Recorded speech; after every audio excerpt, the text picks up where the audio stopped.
ada orang ngundang Nabi, ya Rasulullah, saya mohon nyolati ini. Nabi tanya, punya utang enggak? Punya. Nabi, saya tidak mau nyolati mayit yang punya utang. Terus ada sahabat datang, ya Rasulullah, utang itu tak ambil alih kami. Berarti dia sudah tidak punya utang. Terus Nabi kerso nyolati. Pertanyaannya, utang itu hal yang boleh. Saya ulangi, utang itu hal yang boleh. Tapi kenapa Nabi se ekstrim itu?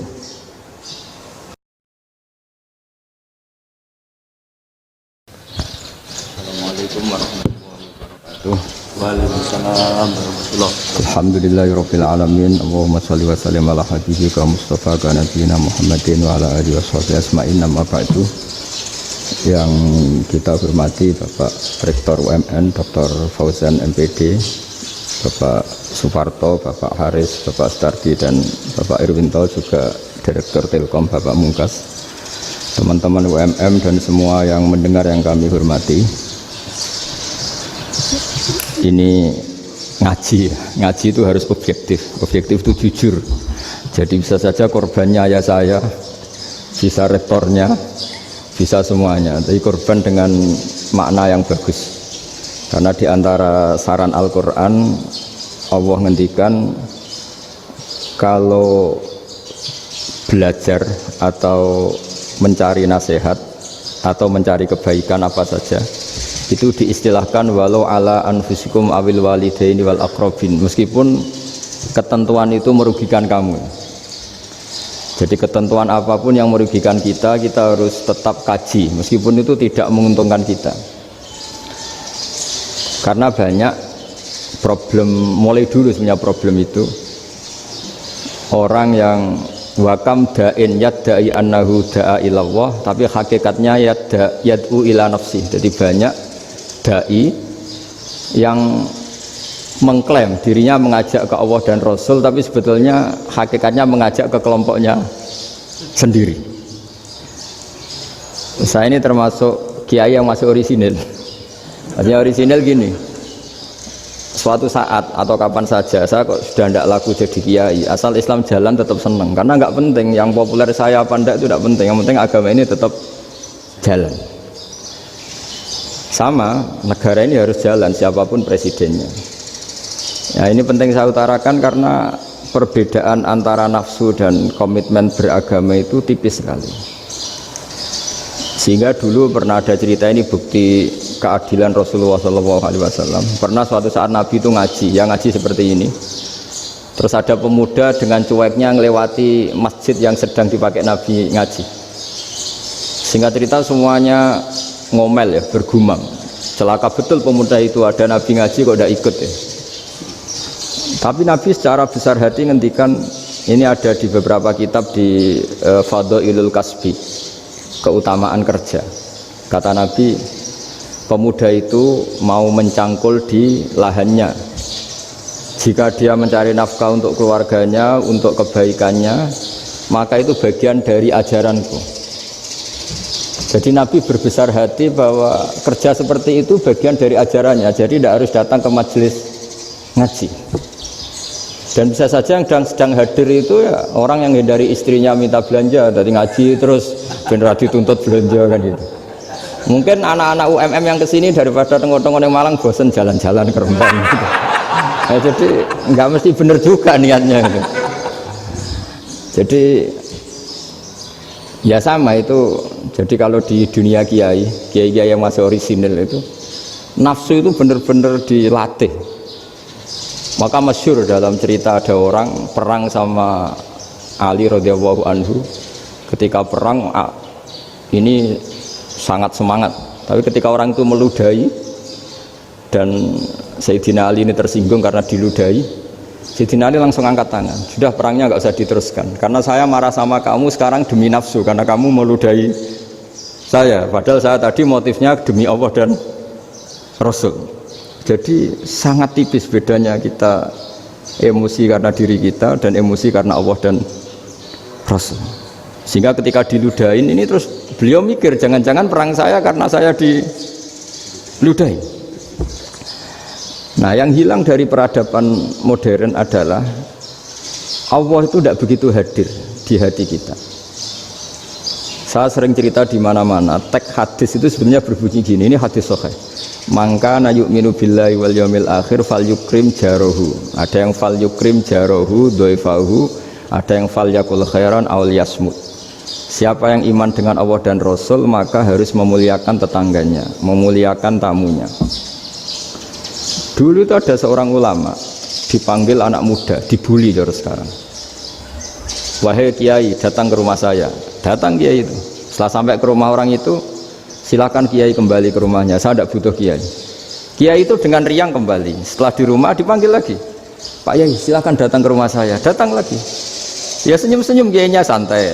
Wah, nggak jadi butuh Pak Yai. Silakan kembali lagi. Sampai 3 kali. Oh itu kalau rektor digitukan marah itu. Dosen marah.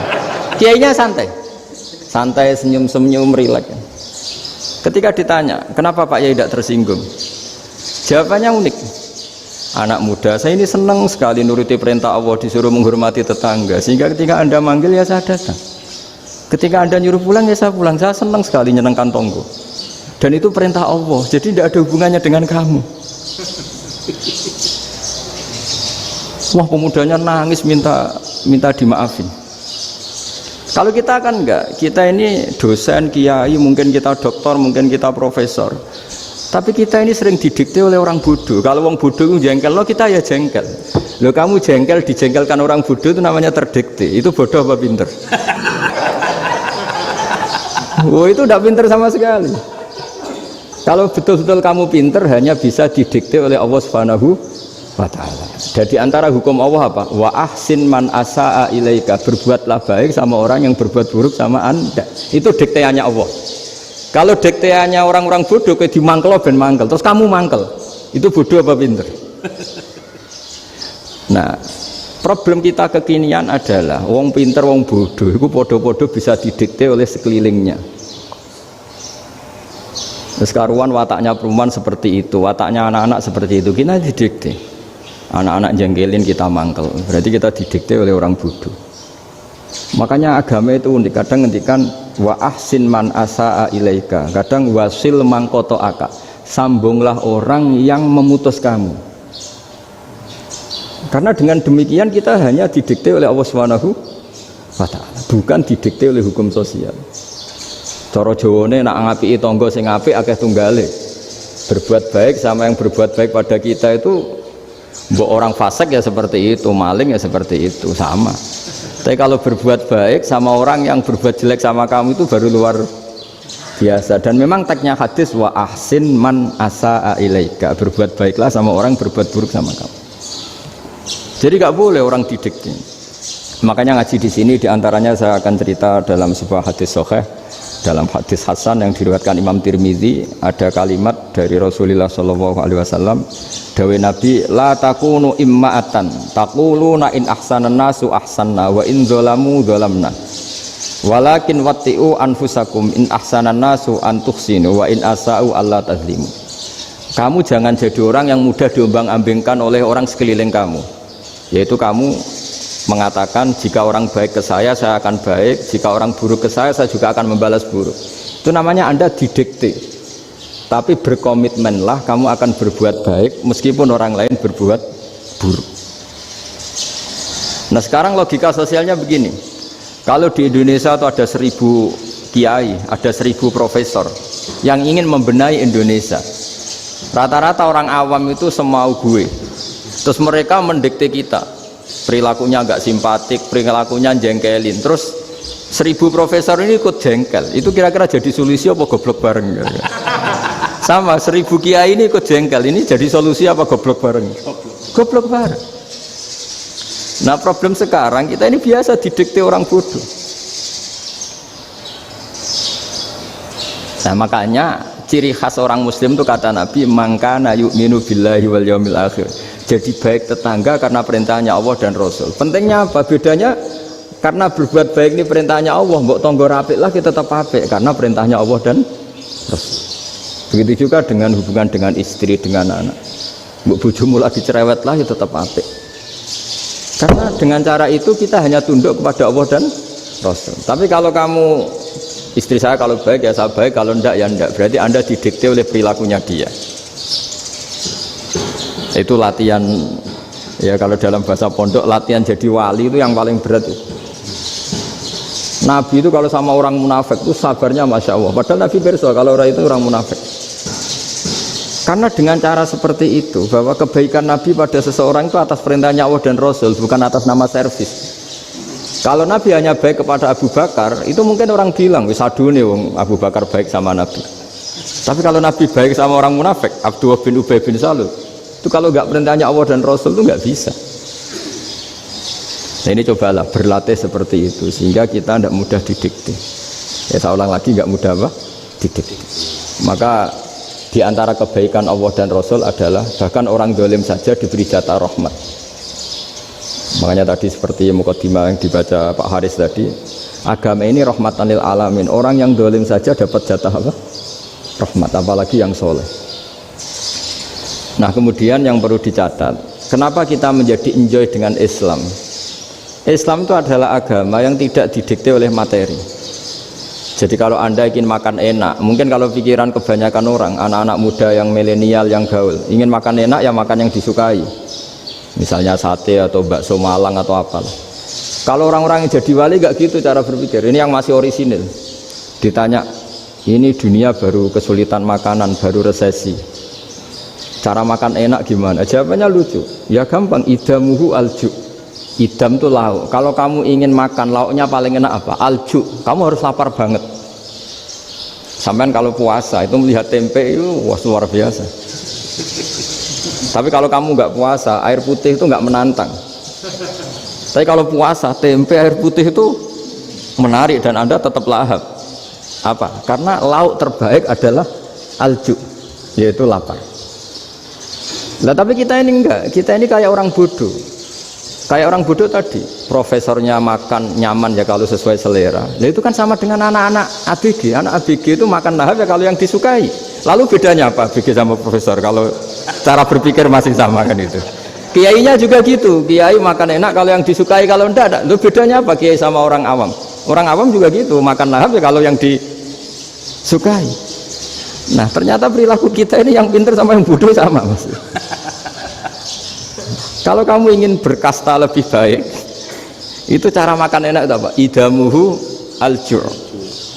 Lauk terbaik adalah karena kita sangat lapar. Makanya masyhur dalam cerita-cerita tarikh sirah nabawiyah, Nabi diberi hadiah, beberapa hadiah. Di antaranya ada yang diterima, ada yang enggak. Termasuk yang dikembalikan itu dokter. Ada seorang raja memberi hadiah Nabi dokter Tobit. Itu sama Nabi dikembalikan. Karena dokter ini sudah lama kumpul Nabi itu gak pernah sakit. Akhirnya dokter ini putus asa, ini gak perlu diobatin. Ketika ditanya, kenapa ya Rasulullah engkau gak pernah sakit? Karena kita ini kaum, kita ini komunitas masyarakat yang tidak akan makan kecuali lapar. Dan kalau sudah makan berhenti sebelum kenyang.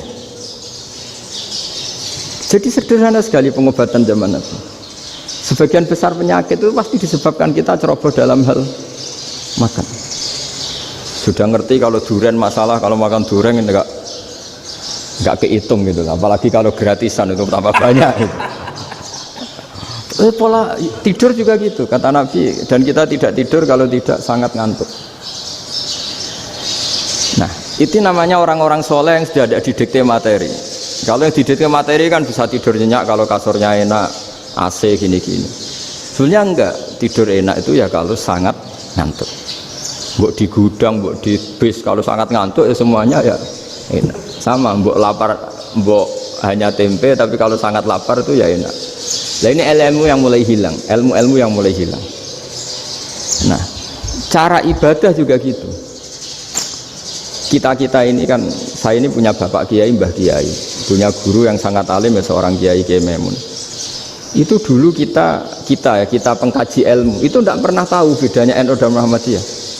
Karena dulu Mbah Darwis itu Kiai Dahlan itu dulu ngajinya bersama Mbah Hasyim ketika di Indonesia yang ngaji Mbah Soleh Darat. Mbah Soleh Darat itu dulu ngajinya sama buyut saya ke-6 namanya Mbah Soleh Asnawi di Kudus. Mbah Soleh Darat itu dulu alim-alimnya orang Jawa ya Mbah Soleh Darat, Soleh bin Umar. Tempatnya di Semarang, tapi beliau itu sebenarnya orang Jepara yang dekat Kudus.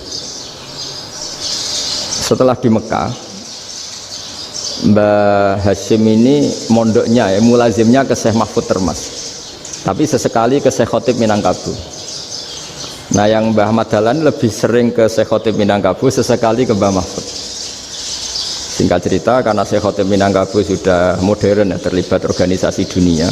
Pas itu beliau pengagum Muhammad Abduh, pengagum Rasid Ridho, sehingga bawaannya Mbah Dahlan itu lebih pergerakan karena beliau lebih ngidolakan Syekh Khotib.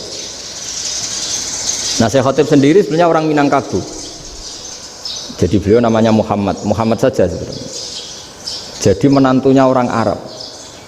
Oh itu dicibir mertuanya ini karena punya mantu orang Jawa, orang ndak Arab.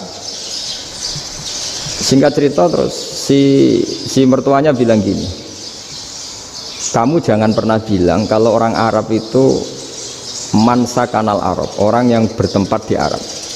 Walakin man takallama bi arabiyyin fasihin, tapi orang bisa ngomong Arab secara fasih. Singkat cerita, kalau kamu tidak percaya, nanti suatu saat menantu saya kalau Jumatan, tidak usah kamu kasih tahu, langsung suruh jadi khotib. Nggak usah kamu kasih tahu, syaratnya nggak usah kamu kasih tahu. Kalau sekarang kan enggak. Kalau dosen mau jadi khotib kan mengumpulkan materi dulu. Lucunya diantara materinya itu dari TV, makanya jadi ribet kan khutbah sekarang. Kalau musim corona ya akan ngomong corona, musim apa yang ngomong apa. Jadi lagi-lagi didikte oleh media. Sebenarnya kalau ngomong kan sesuai kebutuhan umat, ini obatnya apa. Tapi nggak sesuai trending topik, itu kan kayak anak-anak gaul. Ini dokter kok gitu kan aneh. Singkat cerita si khotib ini nggak dikasih tahu, saya Muhammad tadi nggak dikasih tahu, langsung disuruh khutbah. Fatakallama bikalamin fasihin, dia ngomong fasih sekali, bahkan ngalah-ngalahi fasihnya orang Arab asli. Semenjak itu beliau dapat gelar al-khotib, orang yang cakap berpidato berkhutbah. Hanya terus desa khotib al-Minangkabau. Jadi orang Indonesia itu luar biasa. Dulu yang namanya orang Indonesia di Arab Saudi itu dihormati sekali, karena yang kesana itu pasti ulama. Sudah alim di Indonesia kesana, termasuk Mbah Ahmad Dahlan, Mbah Hashim dulu karena sama-sama muridnya Mbah Soleh Darat. Lama-lama yang kesana itu TKI-TKW itu ya mulai agak dibully. Dulu Syekh Nawawi di antara ijtihad yang dihormati itu beliau mengkritik nyuwun sewu orang yang kan orang biasanya normalnya kan muji orang mati syahid, hebat orang mati syahid itu hebat gini. Oke, kita sepakat orang mati syahid itu hebat. Tapi kata Imam Nawawi dengan syarat niatnya itu li'ila'i kalimatillah, dan itu bawaan takdir. Saya ulang lagi, itu bawaan takdir, harus mati di medan perang. Tapi tidak boleh seseorang ini niat perang tapi niatnya supaya syahid. Karena kalau begitu berarti dia berniat supaya menjadi maktulal kafir, orang yang dibunuh orang kafir. Kedua, dengan dia mati berarti pasukan Islam berkurang. Berarti dia ingin pasukan berkurang, hanya ambisinya dia ingin langsung ke surga. Misalnya pasukan orang Islam itu 10, orang kafir 10. Kalau kamu ingin syahid berarti mati 1 kan, tinggal 9 kan. Nah kalau yang seperti itu 10 kan mati semua. Gara-gara ingin syahid akhirnya perangi rapati tenanan, benang mati, benang mlebu swarga. Kata Syekh Nawawi, ya enggak. Kalau kamu perang sama orang kafir ya niat menang. Dengan niat menang ini kamu ingin li'ila'i kalimatillah. Tapi kalau kamu ingin syahid berarti kamu menuruti keinginan nafsu kamu yang cepat masuk surga. Itu orang Arab kagumnya bukan main. Karena di mana-mana orang itu dinilai dari niatnya. Paham ini ya? Tapi perang loh ya, dalam kondisi perang, bukan teroris. Perang itu artinya orang kafir yang ingin bunuh kita, itu perang namanya apa? Perang.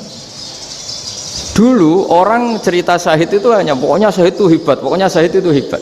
Syahid di medan perang itu hebat, pokoknya syahid di medan perang hebat. Tapi ketika Syekh Nawawi memberi penjelasan ilmiah, jika kamu perang ingin cepat mati, ingin cepat syahid, artinya ini untuk pemenuhan diri kamu, karena kamu bayangkan langsung masuk surga. Kamu lupa bahwa dengan kamu dibunuh kekuatan Islam berkurang.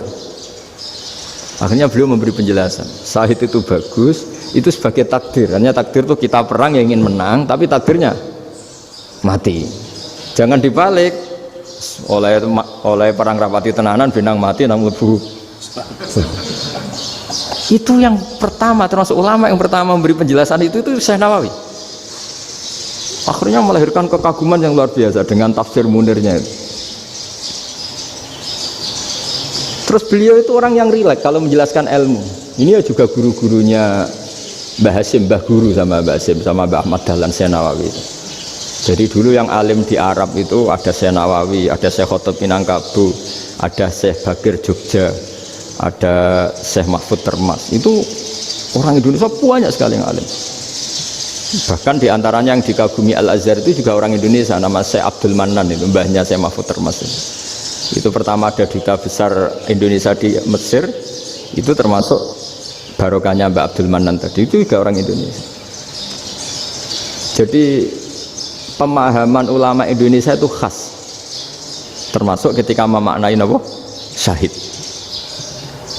Ketika memaknai apa? Syahid. Itu unik. Ketika Syekh Nawawi diuji dulu itu yang namanya ulama diuji dulu oleh 100 ulama. Jadi dulu ya ada kompetisi. Imam Bukhari diakui jadi ahli hadis itu diuji oleh mi'atu muhaddisin, 100 orang ahli hadis, sanad dibolak-balik, matanya dibolak-balik, tapi beliau tetap bisa mengembalikan proporsi sanad itu. Syekh Nawawi pernah diuji gini. Ayul afdol al ulama awe salatin. Keren mana ulama sama raja atau sama orang-orang kaya sama penguasa? Ya keren ulama. Terus dibully sama orang. Tapi setahu saya banyak ulama yang antri di rumahnya raja, tapi saya tidak tahu melihat raja antri di rumahnya ulama. Ya kan kebanyakan kan mungkin ustadz atau kiai yang antri ngajukan proposal kan enggak. Nah, kalau raja kan enggak pati itu, malah enggak usah antri, kiainya sudah nyambut sebelum datang. Jawabannya lucu Syekh Nawawi itu, dan yang tanya itu langsung diem.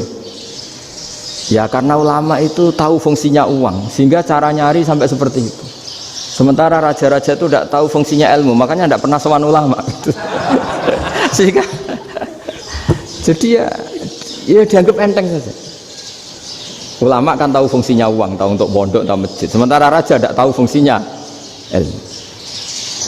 Jadi itu khas Jawa ya, khas Jawa, khas Indonesia. Apa-apa yang menurut orang banyak dengan tanda kutip itu buruk atau baik, itu orang Jawa menafsirkan tuh gampang saja.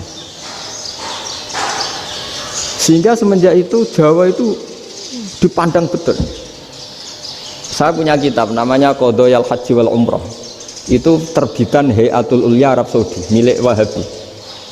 Itu diantara fatwa yang dipakai untuk solusi muskilatul haji, problem-problem haji kekinian. Itu fatwanya syekh-syekh yang dari Indonesia. Termasuk Syekh Khotib Minangkabau, Syekh Nawawi Banten, Syekh Bakir Nur Jogja. Misalnya begini, dalam fatwa-fatwa yang menyulitkan kita ya, sampai sekarang jadi perdebatan. Ketika Safa dan Marwah itu dengan batas tertentu, saya ulang lagi dengan batas tertentu, mau tidak mau atas nama kebutuhan, itu kan butuh perluasan. Karena kalau naik turun itu mudah disepakati ulama.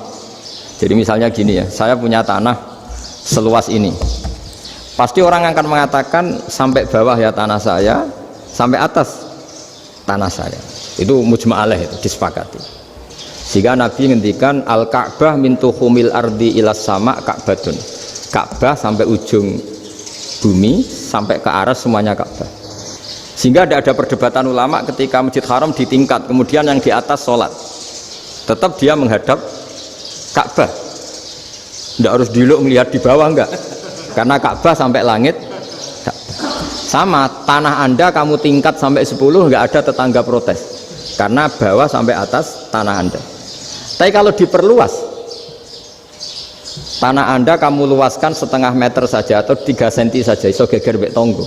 Karena di mana-mana batas itu ya tadi, kalau atas bawah miliknya, kalau samping enggak. Pertanyaannya, perluasan Mina itu ke samping.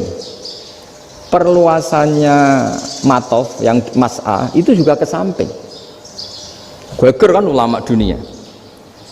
Bagaimana hukumnya Mina Jadid, Mina yang diperbarui atau Mina yang diperluas?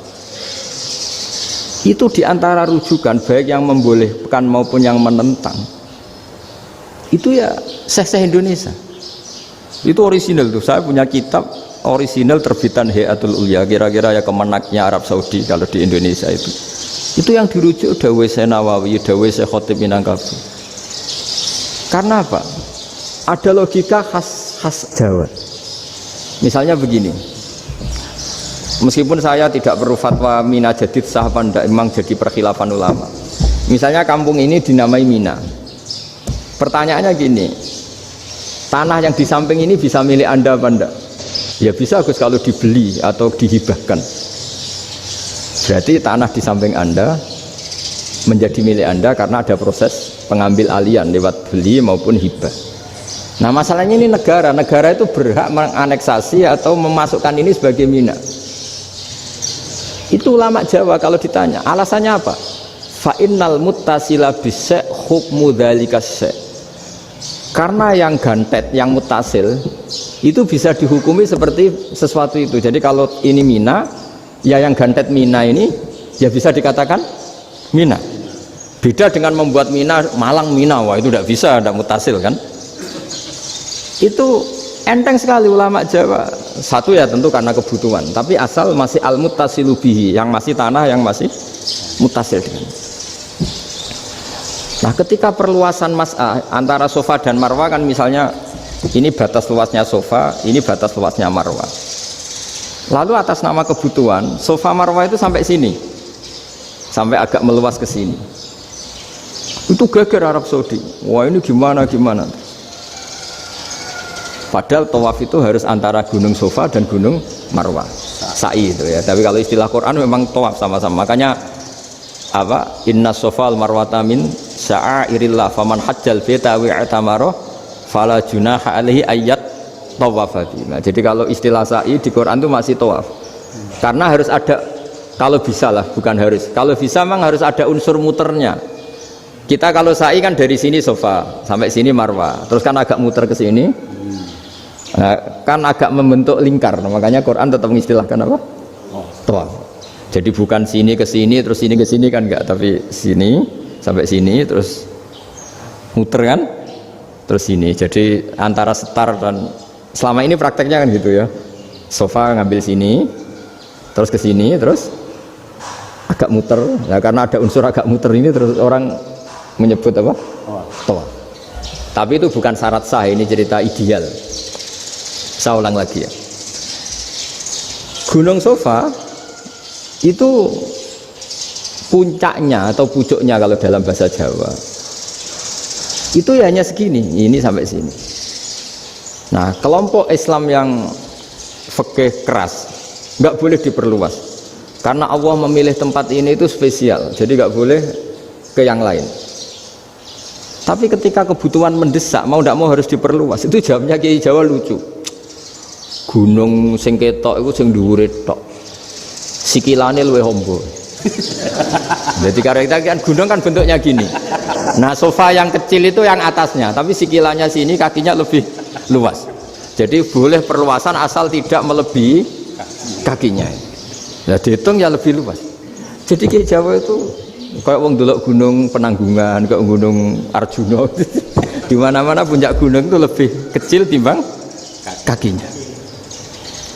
Artinya diperluas ini bukan berarti tidak di sofa dan tidak di, itu khas Kiai Jawa. Jadi jangan kira orang Jawa itu tidak hebat sekali. Termasuk perkembangan hotel di Arab Saudi. Itu dulu sebelum ada hotel, buyut saya kelima atau keenam dulu haji, namanya Badur Rahman. Itu kalau mau ingin apa ya, menghindari terik matahari itu masuk gua. Itu masuk gua itu hanya separuh badan, kakinya di luar. Jadi jangan bayangkan kalau gua di Indonesia kayak gua Akbar di Tuban orang bisa masuk jalan-jalan, enggak. Gua di Arab itu kayak cepitan batu, tidak sampai masuk. Sehingga kepalanya dimasukkan, kakinya masih kena matahari, saking panasnya Arab Saudi. Sehingga dalam bayangan hijrah ketika Nabi bersembunyi di gua apa? Sur. Itu kata Abu Bakar, kalau orang kafir melihat kakinya pasti melihat kita karena nggak bisa masuk penuh. Jadi orang itu mau dempes tok. Sehingga ya kira-kira luasnya gua paling segini. Makanya guyonannya kiai-kiai itu untung nggak kayak gua Indonesia. Kalau kayak gua Indonesia laba-labanya capek karena luas sekali. Jadi jangan bayangkan gua Arab tuh kayak gua Indonesia. Makanya bayangannya, andai kan orang tuh melihat ke bawah pasti melihat kita, karena orangnya tidak bisa masuk penuh, nggak bisa masuk 100%. Ya kayak cepitan batu lah mirip. Itu kan mirip Gunung Uhud. Gunung Uhud kata Rasulullah, nanti kalau kamu perang itu di atas, menang atau kalah di atas, musuh biar di bawah. Dengan di atas kamu bisa manah. Jangan bayangkan kayak Gunung Merapi, kayak Gunung Penanggungan. Lah kalau Gunung Penanggungan mana ke bawah yang leyang kan? Jadi gunung di Arab itu kayak bukit. Ya sampean pernah kan ke Uhud itu ya sama ini aja tinggi ini kan? Nah ini yang mulai ada mis. Makanya nerjemah itu susah di Indonesia. Karena jabal itu udah harus tinggi. Kalau tinggi nggak bisa manah dari atas ke bawah kan nggak ngefek kan? Sampean kalau ke Uhud gunungnya kan pendek sekali sehingga yang mana dari atas ke bawah ya kalau kena musuh ya celaka karena memang dekat. Ya kalau gunung Indonesia mana dari atas ke bawah yang ngeleyang nggak ngefek. Nah itu susahnya nerjemah bahasa Arab ke kita. Jadi apa ya, transkrip itu nggak gampang karena ada pengertian yang beda. Kita kalau bilang gunung itu tinggi sekali. Sampai banyak mahasiswa tersesat ya saking tingginya. Kalau orang naik Uhud gak akan tersesat, wong ketok dari bawah itu. Nah ini pentingnya ngaji ya. Jadi akhirnya ulama-ulama Indonesia itu dipakai rujukan. Jadi mulai Mbah Hasyim, Mbah Ahmad Dahlan sampai era buyut-buyut itu masih orang alim. Lama-lama yang di Indonesia ini orang-orang yang bodoh. Sehingga orang Jawa kalau ke sana dibully, ya Jawa tak kulul khaya. Orang Jawa itu penggaweannya itu makan ulo, makan ular. Karena belut itu kalau di kamus itu persis ular. Dulu itu kan kamus tidak full color. Gara-gara gak full color, gambar belut sama ular itu sama. Belut itu belut sama ular kalau nggak full color gambarnya sama apa enggak? Sama. Terus orang Jawa itu kan masih banyak yang makan bajing itu apa? Ketupai.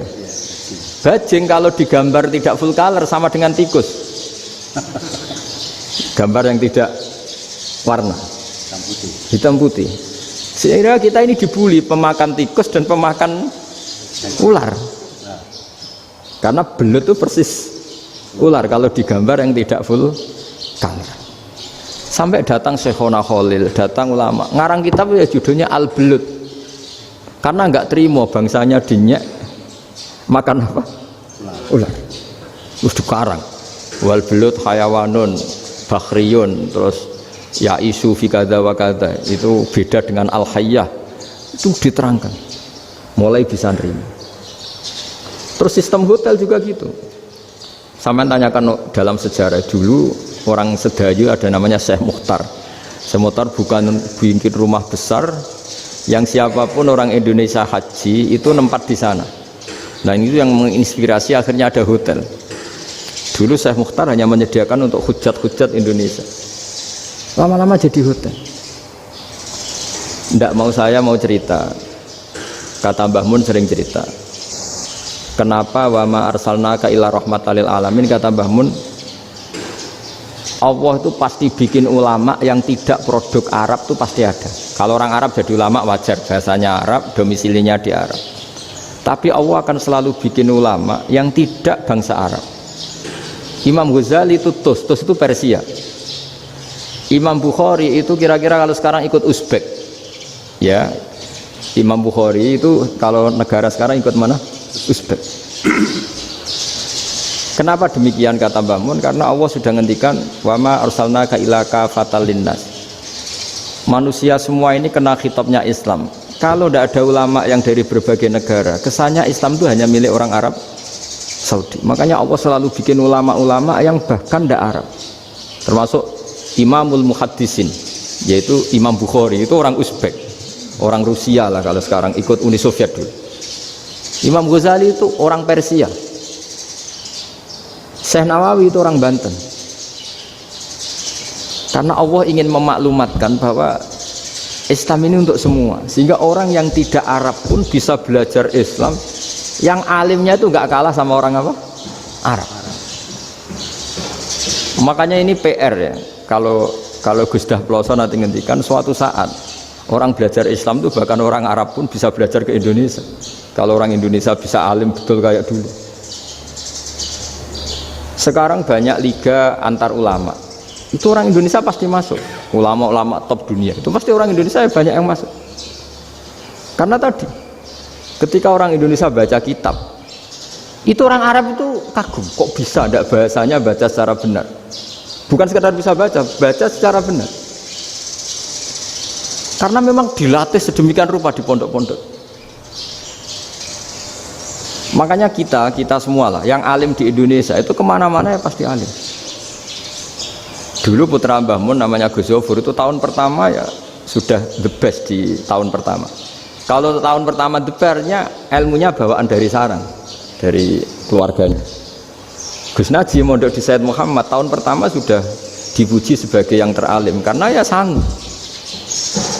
Kalau dipujinya tahun ketiga, tahun keempat kan mungkin dapat dari sana. Ini tahun pertama. Saya ulang lagi tahun pertama. Karena pengajaran di Indonesia itu luar biasa di pondok-pondok ini. Makanya kalau dalam anekdot pondok itu cerita-cerita lucu itu. Ada orang Jakarta ngaji, setelah di kelas itu pelengahan terus. Melihat jendela, lihat pintu terus. Lama-lama gurunya marah. Kamu diajarin kok ndak punya sopan, melihat pintu terus gak memperhatikan guru ya. Anak Betawinya jamnya lucu. Habis Pak Guru bohong ya. Kenapa ya? Kamu Pak Guru bilang Ja'a Zaidun, Zaid datang. Tak lihat gak ada yang datang. Setelah itu contoh nasab kan ro'a itu Zaidan. Saya melihat Zaid, saya gak melihat Zaid. Terus contoh ketiga yang jer kan maror tuh Zaidin. Saya berjalan ketemu Zaid. Pak Guru diam di situ gak jalan-jalan. Jadi saking detailnya Indonesia dia cari. Kalau rofa Ja'a Zaidun, kalau nasab ro'a itu Zaidan, kalau jar marortu bizaidin. Nasi murid Betawi ini karena pertama sekolah ngiranya gurunya itu cerita Zaid datang, makanya dia ngelihat pintu terus. Mana katanya datang kok enggak datang-datang. Nah, dengan latihan seperti itu kemungkinan orang Indonesia salah itu kecil karena memang dilatih betul. Saya ulang lagi karena memang dilatih betul. Sehingga ketika orang Indonesia ini yang cerita seorang wartawan. Ini kisah nyata. Kalau ini tidak anekdot, kisah nyata. Ada wartawan internasional ngeliput Ramlah. Ramlah itu di Gaza, ya, di Palestina. Wartawan Indonesia ini hanya bisa bahasa Inggris. Dijak ngomong bahasa Arab. Terus dia bilang saya tidak bisa. Saya tidak bisa, saya bisanya ngomong Inggris. Tapi apa yang terjadi setelah sholat, si Indonesia ini jadi imam pakai sholat jariyah lagi. Baca bismillah benar, bismillahi jar karena mudhof ilaih. Terus ketika iktidal ya benar, Rabbana lakal hamdu mil'us samawati wa mil'ul ardi benar. Ketika tahiyat ya benar, at-tahiyatul mubarakatuh sholawat. Sama orang Arab ini diambungi. Orang Arab kalau seneng orang itu dicium. Kamu tawaduk, sebenarnya kamu itu ahli bahasa Arab. Karena orang Indonesia sekali sholat itu nggak ada yang salah, meskipun benarnya karena hafalan, tapi bagi yang ahli nahwu itu hebat. Misalnya kita kalau ngapalkan kan bismillahi, bismi jar karena ba, Allahi jar karena mudhof ilaih, ar-rahmani jar karena sifat, ar-rahimi karena sifat, alhamdu rofa karena mubtada, lillahi jar karena ada huruf jarli, robbi jar karena sifat. Sebetulnya tidak karena pinter, tapi karena hafalan. Tapi orang Indonesia hebatnya itu benar terus. Rabbana lakal hamdu, ya kan, alhamdu rofa, terus mil'us samawati ya rofa karena sifat. Sehingga terus orang Indonesia kalau sholat di Timur Tengah itu dipuji karena makhrajnya ya benar, rofa nasabnya juga benar. Nah itu di negara lain tidak ada yang kayak Indonesia. Orang Cina itu sering bikin marah orang-orang Arab karena kalau dongo itu nggak fasih kayak orang Indonesia. Orang Indonesia kalau dongo ya Allahumma tohir qalbi. Orang Cina ini yang jadi guyon di Arab, Allahumma tahir kalbi gitu. Itu kan bedanya jauh. Itu orang Arab pertama membiarin, lama-lama kalbun entak gitu, maksudnya asu-asumu gitu. Karena dia bilangnya qaf itu kaf. Jadi ka Allahumma do Allah tahir, kula aturi nyucekno panjenengan kalbi ing asu ingsun kan. Tapi kalau qalbi itu ati ingsun, tapi kalau kalbi anjing ingsun. Bedanya qaf sama kaf. Ana orang ya kelbon entak. Asu-asumu maksudnya kan. Tapi padahal orang Cina itu bareng dilihat teksnya ya pakai qaf. Orang Indonesia enggak, mulai kecil dilatih sak fase-fase. Sampai ya sulit betul latihan Fatihah itu. Kalau di Kudus malah sampai 3 bulan Fatihah. Sampai at-tahiyyatu, kurang bersih. At-tahiyyat sampai gitu. Sampai ada cerita itu orang dipanggil maftuhin itu enggak melengak, harus maftuhin. Baru melengak. Tapi barokahnya itu orang Indonesia kalau dongo memang benar-benar Allahumma tahhir qalbi. Ya Allah sucikan hati kami, bukan tahhir kalbi. Karena sekali jadi kaf itu maknanya anjing saya. Ya Allah sucikan anjing. Jadi ini orang Indonesia. Jadi kata Mbah Mun, dawuh Mbah Mun, illa kafatal linnas, bahwa agama ini milik semuanya. Itu diantara bukti Allah menghendaki atau mendesain Islam seperti ini, orang yang belajar di Indonesia itu pengetahuannya Islam, pengetahuannya tentang Islam itu tidak kalah sama yang belajar di Al-Azhar, sama yang belajar di Arab Saudi. Makanya ini PR-nya UMM, PR-nya IAIN, PR-nya UIN. Bisa enggak sealim mereka dalam bahasa Arab? Nah, bahasa Arabnya mau man anta, ana zaidun. Jangan sampai, karena kita di sana ini kadung dibully. Orang Arab tuh kalau bully kita, sampai tak kasih cerita. Itu ngawurnya Masya Allah. Kata dia, ada anak orang Indonesia haji. Si anaknya orang Indonesia yang dijotos sama anaknya orang Arab. Dijotos, dipukul. Singkat cerita terus si orang Indonesia nggak terima, anaknya yang orang Arab dipukul. Yang balas bapaknya. Orang Arab tanya, lima ada dorobta ibni, kenapa kamu mukul anak saya? Itu orang Indonesia bahasa, wah aku gimana? Jadi hanya bilang gitu.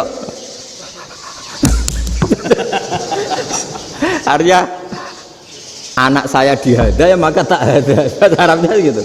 Anak saya dipukul maka saya balas mukul. Itu orang Arab mantok-mantok oh gitu. Paham? Suatu saat ada orang Indonesia itu sama orang Arab itu dilus-lus itu ya digini-giniin. Karena dia latihan bahasa Indonesia, latihan bahasa Arabnya itu masih mufrodat. Jadi kalau mengartikan yadun itu tangan, saro itu jalan. Jadi kalau jalan ya saro-saro. Roksun itu kepala. Ana itu ingsun. Jadi karena dia nggak ngerti penggunaannya. Itu bahasa Arabnya itu yadun anta. Jadi bukan yaduka tapi yadun anta. Berarti tangan kamu. Saro-saro itu jalan-jalan. Ala roksi ana yang atasnya sirah ingsun. Jadi mestinya yang benar kan yaduka saro ala roksi atau gitu. Tapi enggak dipotong-potong. Yadun tangan kan, anta kamu. Berarti tangan kamu. Saro-saro jalan-jalan. Roksun itu sirah, anak ingsun. Jadi di atas kepala saya. Orang Arab tertawa-tawa. Tapi paham. Kalau maksudnya seperti itu. Jadi kita ini dibully di Arab itu Masya Allah. Jadi akhirnya lahirlah ulama-ulama tadi yang saya sebut tadi. Bahkan pernah lama sekali ulama Indonesia itu jadi master di Arab Saudi, yaitu Senawi Banten. Itu kalau orang sana bilang itu Sayyidu Ulama Il-Hijaz, top-topnya ulama Mekah Madinah. Padahal beliau orang Indonesia dan dimakamkan di Ma'la itu dekat makamnya Sayyidah Khadijah karena sangat dihormati. Nah, di antara sebab dihormati adalah ketika orang memahami syahid, maknanya pokoknya maktulal kafir. Syahid itu adalah orang yang kalau perang itu mati di medan perang. Itu Imam Nawawi merinci secara detail. Kalau dia perang supaya tujuannya mati syahid cepat ke surga, berarti dia nuruti hadzun nafsi, ingin cepat ke surga. Tapi dia lupa bahwa dia dengan terbunuh pasukan Islam berkurang kekuatannya. Maka syarat perang yang benar adalah ya ingin menang. Di mana-mana perang ya ilahi kalimatillah, supaya kalimat Allah itu menang, jangan ingin kalah. Soal dia mati takdir, tapi jangan ingin mati. Wah, itu terus dikagumi.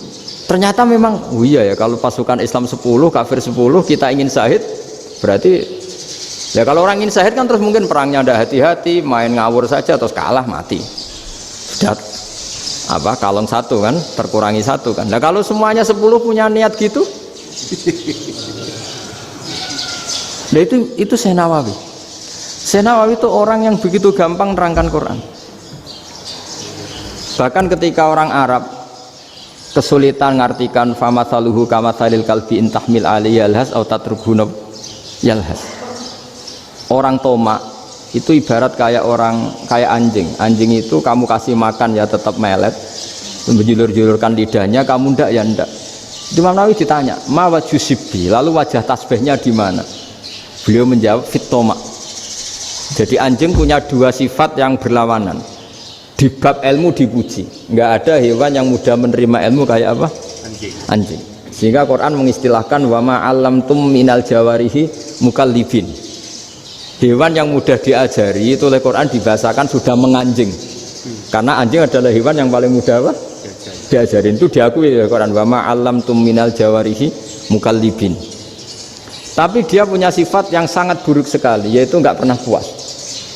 Makanya ketika Bal'am bin Ba'ura, ada tokoh yang kedonyan ya, itu kalau diistilahkan Quran walakinnahu akhlada ilal ardi wattaba hawa famathaluhu kamathalil kalbi intahmil alaihi yalhas atau tatrukhu yalhas. Jadi anjing punya dua sifat yang berlawanan. Di bab ilmu dipuji karena paling mudah diajarin. Itu saya pernah ke Malaysia, diceritain sama polisi Malaysia.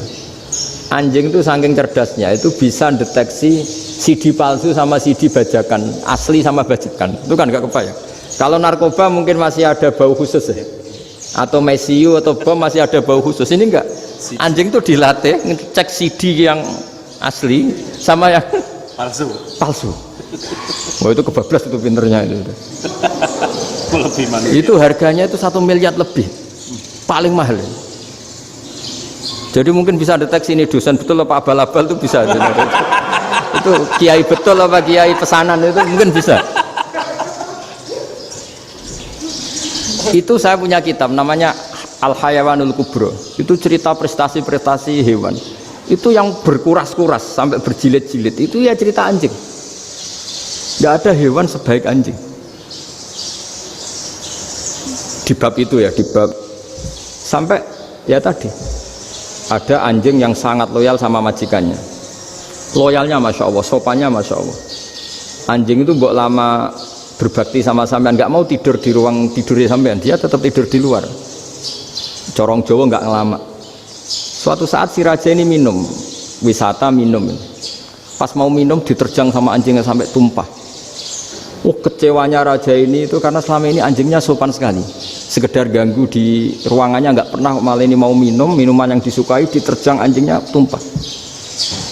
Marah kan anjingnya di mana? Ternyata apa? Minuman itu, anjing ini tahu kalau minuman itu beracun, diracuni oleh musuhnya.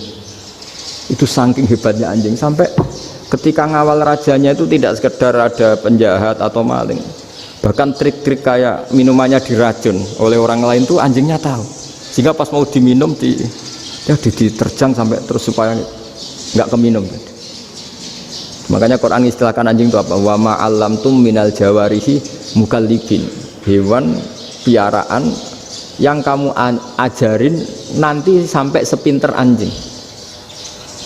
Makanya Ashabul Kahfi itu ketika ngajak anjing tadi, beliau tidur, anjing itu tidurnya bil wasit, wakal buhum basitun zira'aihi bil wasit. Jadi dia tidur dalam posisi siaga. Loh coba, anjing itu nggak pernah sekolah, karena dia posisi menjaga, tidurnya itu kayak siaga gini. Bukan ngorok semadep ke atas terlentang, itu enggak. Andai kan dia tidur terlentang itu kan yang mau mengganggu kan, wah sunai turwa, itu enggak. Dia tidur posisi siaga, makanya disebut lawit tolak ta'alaihim lawalaita minhum firoron. Kalau kamu melihat anjing itu pasti lari karena dia posisi siap merekam.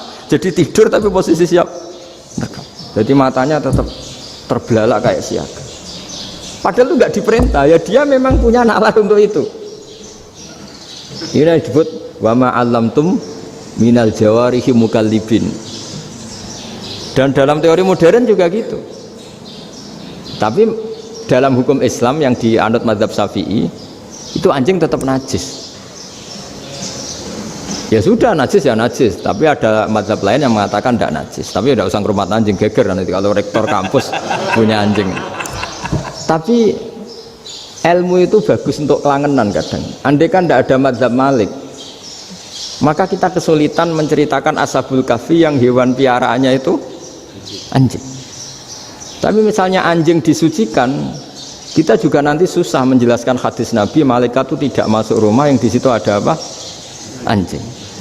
Maka ilmu itu, makanya kata Imam Sa'roni, sebagian ilmu itu memang kelangenan, tapi nggak boleh jadi praktek. Tapi harus ada. Misalnya begini, contoh paling gampang. Api dalam mazhab Syafi'i kan alat pensuci hanya dua, air dan tanah. Ya saya ulang lagi, air dan tanah, yaitu tanah untuk mensucikan najis anjing. Imam Abu Hanifah menambahkan api. Mazhab Syafi'i itu agak kesulitan ketika ada batu bata dibikin dari tanah-tanah yang bercampur kotoran. Mazhab Syafi'i akan kesulitan karena di situ ada najis yang jadi materinya bata. Hukumnya gimana kalau nanti dipakai masjid?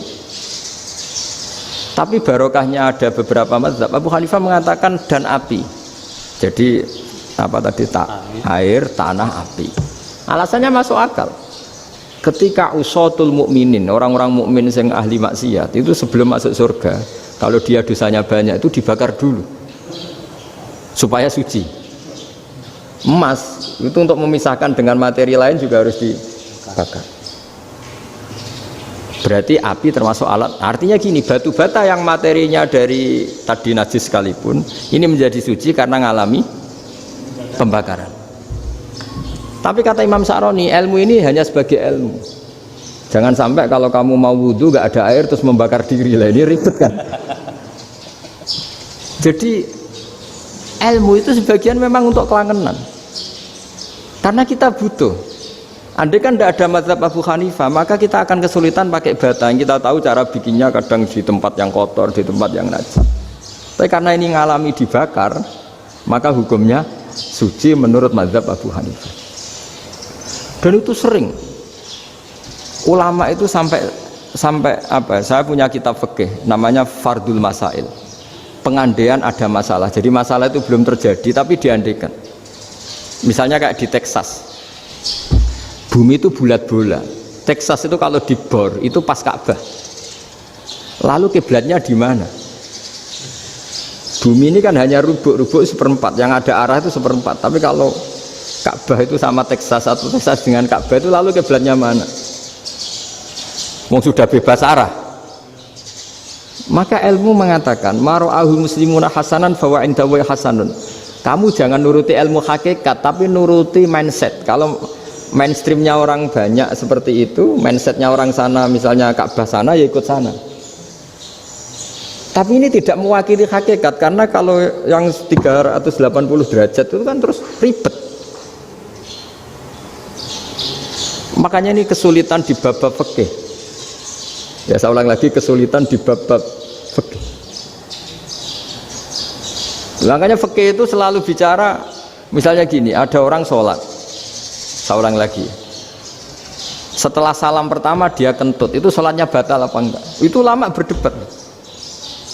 Yang dikatakan rukun sholat itu salam pertama, sehingga orang kalau sudah salam pertama, maka sudah keluar dari sholat. Maka kalau kentut gak apa-apa, wong yang keluar dari sholat itu salam pertama. Tapi lalu pertanyaannya, kenapa Nabi salam 2 kali? Lalu yang kedua gunanya apa? Ribet kan, partai ini kalah pasti kalau ditanya gitu. Tapi kalau ditanya dibalik, sholat itu satu ibadah yang dimulai dengan takbir, yang diakhiri dengan salam. Berarti salam pertama itu pengakhir apa nunggu salam kedua? Pertama, di semua ulama bilang salam pertama. Kalau salam pertama sudah pengakhir berarti pembatalan setelah itu nggak punya efek, nggak punya akibat. Itu kan ribet. Debat fikih itu memang ribet. Fikih itu memang senam otak karena pertanyaannya mirip-mirip seperti itu. Nah, sampean milih mana? Milih salam pertama apa salam kedua? Pasti ulama milih salam pertama. Jadi anehnya fikih itu di situ. Misalnya orang mati, takbir itu berapa kali? 4 kali. Andai kan takbir 5 kali itu batal apa enggak? Satu ulama mengatakan 5 kali itu batal. Karena rukunnya sholat jenazah itu takbir 4 kali. Berhubung ini rukun, kalau nambahi ke 5 berarti menambahkan rukun. Kayak kamu sholat rukuk 2 kali kan batal. Sujud 3 kali batal karena menambahkan apa? Rukun. Berarti kalau takbir 5 kali batal. Tapi pertanyaannya, takbir itu adalah wiridan biasa, sehingga kalau ditambahkan nggak punya akibat batal. Jadi perdebatan ulama itu kadang ya lucu. Kayak kemarin Pak Haris pas pertama bertamu ke sini mau ngundang saya, tak ceritain. Dulu sholat jenazah itu pasti mayat di depan. Karena lazimnya sholat jenazah itu mayat di depan. Tapi mulai dulu ulama sudah berpendapat, andai kan jenazahnya di belakang pun tetap sah. Fa innal janazah laisat bi imamin. Karena jenazah itu tidak imam. Kenapa harus di depan? Oh, tidak imam kok harus di depan. Itu mulai dulu. Sehingga ketika Arab Saudi pernah mengalami tragedi, ada orang yang dibungkus kayak mayit, ternyata senjata. Setelah di dekat Ka'bah dipakai. Dulu tragedi tahun berapa itu? Pokoknya pernah ada tragedi itu. Semenjak itu Arab Saudi kalau ada orang mati tetap di kamar mayit, terus ada sholat jenazah. Padahal mayitnya di belakang yang jamaah. Jadi meskipun kita tidak akan bikin ajaran baru jenazah di belakang, ya tidak keren, kasihan kan. Tetap biasanya di depan ya di depan. Tapi meskipun jenazah ini di depan, kita tetap berpendapat andai kan di belakang tetap sah, tapi nggak usah dipraktekkan. Nah, pentingnya ilmu ini begini. Saya misalnya di Rembang, boleh nggak nyolati ghaib jenazah yang di Surabaya? Boleh kan? Padahal yang kita solati di belakang. Jadi ilmu itu penting. Cocok tidak cocok, nama ilmu itu penting. Terus ada gini lagi pertanyaan di fikih.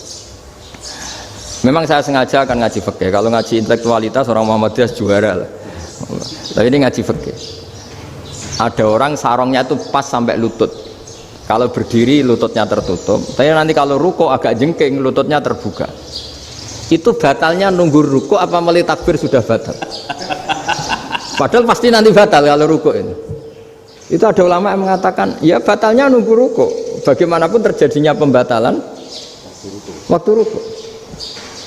Ada ulama mengatakan yang enggak mulai awal sudah tidak sah itu, karena pasti ngalami batal.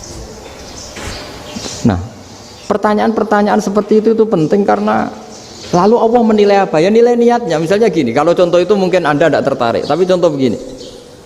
Kita mau operasi jam 10 siang. Kita tahu kalau nanti 10 siang akan divonis medis harus makan karena mau berobat. Malamnya itu kalau kamu orang soleh, bayangkan kamu orang soleh. Kalau tidak orang soleh kan tidak punya komitmen. Kamu milih niat puasa, apa enggak jam 10 mesti mokak menisan raposo. Kamu orang soleh. Kalau kamu orang soleh pasti milih puasa karena ini Ramadan. Meskipun nanti jam 10 pasti disuruh batal sama dokter. Setidaknya kita berpikir gini, nak mati jam itu paling enggak ditulis saya sebagai orang yang puasa. Jadi perasaannya orang soleh itu beda. Kalau orang kok sampean barang menisan raposo kok ya mesti. Sampean tidak pernah berpikir bahwa puasa mulai fajar sampai jam 10 itu luar biasa. Bisa saja kita mati jam 7, bisa saja mati jam 6. Kan ditulis Allah sebagai orang yang berkomitmen terhadap puasa.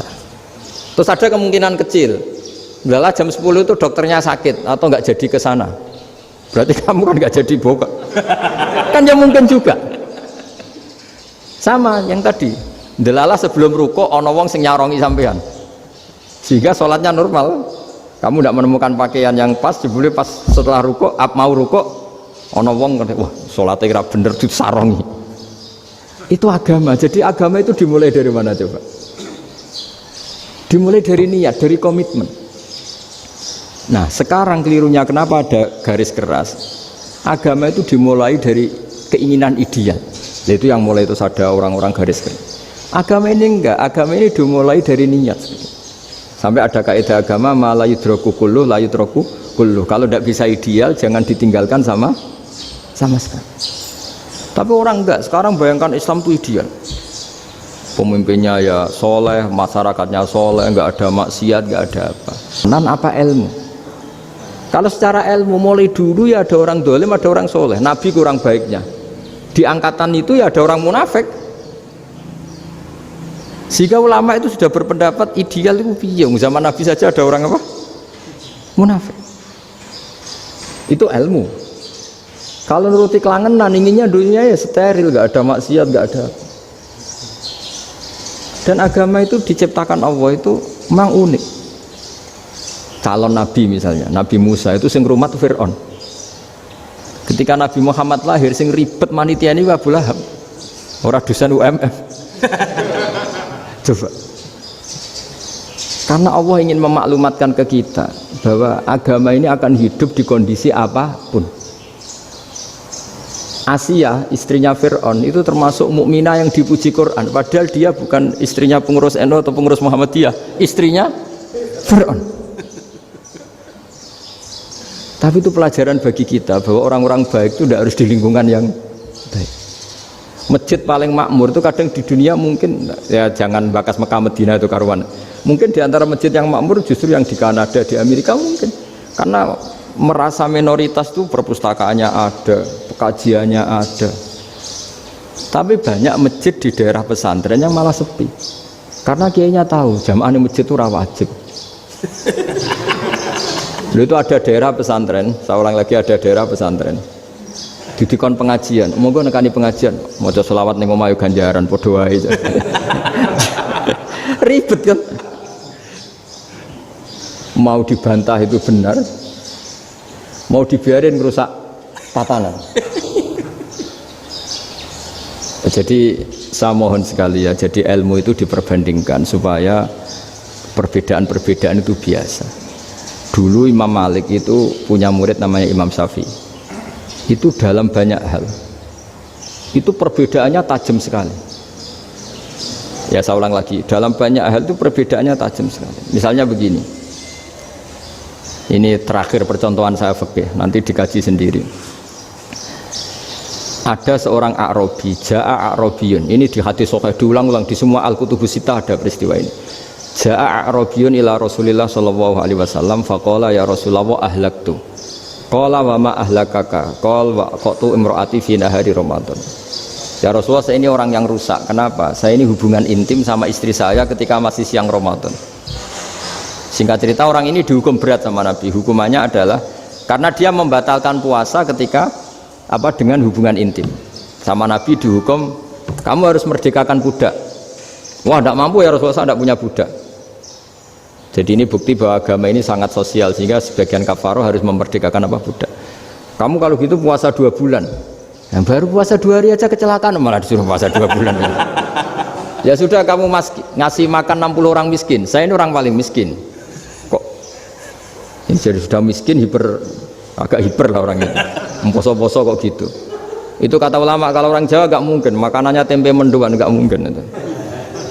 Di Jawa itu nggak mungkin lah ada orang batal puasa karena hubungan intim. Ada istrinya nggak cantik, cerewet, sang lanang mangane mendoan, itu tidak mungkin, kecelakaan itu tidak mungkin. Tidak mungkin itu. Tapi kalau Arab mungkin karena makanannya daging. Singkat cerita, terus pertanyaannya gini, kalau batal biasa itu kan bayarnya puasa 1 hari. Kalau batal, tapi kalau batal pakai hubungan intim, pakai jima kalau dalam bahasa fikih itu kafarohnya berat, yaitu merdekakan budak atau puasa 2 bulan berturut-turut. Pertanyaannya gini, jima istri itu boleh loh tidak zina. Seorang jima istri itu boleh loh tidak zina. Itu kan hukumannya berat. Nah terus Imam Malik berpikir kalau gitu tidak harus jima dong. Poso-poso ora ana uzur ora ana apa terus nyate. Esuk mangan bakso tanpa ada alasan syar'i. Hukumnya harus sama dong, karena jima hukumnya boleh, berarti semua iftar, semua pembatalan puasa yang tidak ada udzur syara' maka hukumnya sama, yaitu sanksinya sama. Masuk akal gak? Masuk akal dalam mazhab Imam Malik. Dalam mazhab Syafi'i enggak. Mulai dulu jima itu beda. Kayak mertamu nih gone wong, mangan itu oleh, tapi nak nggo bojomu mbok jima niku wis nemen ngawure lah. Tetep beda. Dari Imam Syafi'i itu pokoknya beda, jima sama makan itu beda. Lah ya terus setelah itu terus ada pertanyaan, bagaimana kalau makan dulu baru jima? Ribet kan? Makanya itu sampai dibabkan Kitabul Khilafil Fiqhi, bab merekayasa fikih. Makanya itu perdebatannya orang Hanafi sama Imam Syafi'i juga sama. Ada orang jam segini lapar sekali, kalau langsung makan kan kena sanksi. Ya pergi aja dulu, pura-pura ngaji ke Gus Bah gitu. Nanti kan jadi musafir kan. Wah itu sudah boleh itu kan musafir. Padahal enggak, memang dia pergi itu karena supaya bisa makan. Mau enggak kepikiran ngaji kok tahu-tahu ingin ngaji mumpung Ramadan. Nah makanya dibabkan apakah boleh merekayasa fikih.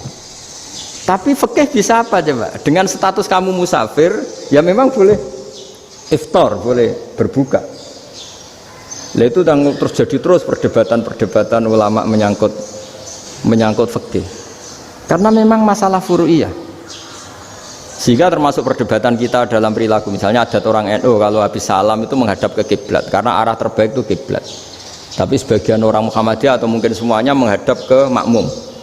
Itu memang teks hadisnya itu kita yang meneliti hadis itu semua syarah itu berdebat. Nabi memuji kiblat itu arah terbaik, oke. Tapi di bab itu Nabi itu aqbala alaina, menghadap ke kita. Lalu pertanyaannya, kenapa menghadap ke kita? Ada mengatakan karena Nabi memang punya tradisi kadang ngendikan. Ya tentu dulu istilahnya tidak kultum, nggak ada istilah itu dulu, 7 menit itu nggak ada. Tapi ada ulama yang analisis begini, termasuk kitab Fathul Bari.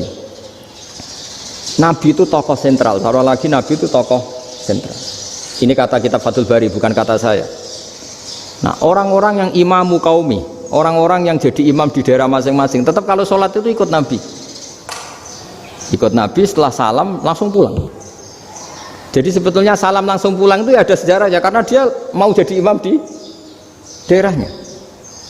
Nah, tidak kebayang kalau Nabi itu madhep kiblat.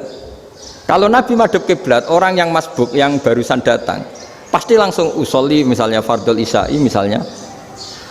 Terus makmum Nabi, padahal Nabi sholatnya sudah selesai.